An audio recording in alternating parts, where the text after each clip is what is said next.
Right, we have just one high level left at East of Brighton Pier. And this was here a couple of years ago, I already filmed it. It's a Dudley. Yeah, these are in a shocking condition as well.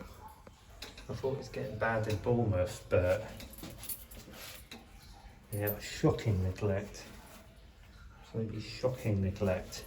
Green Party really fucked this place over.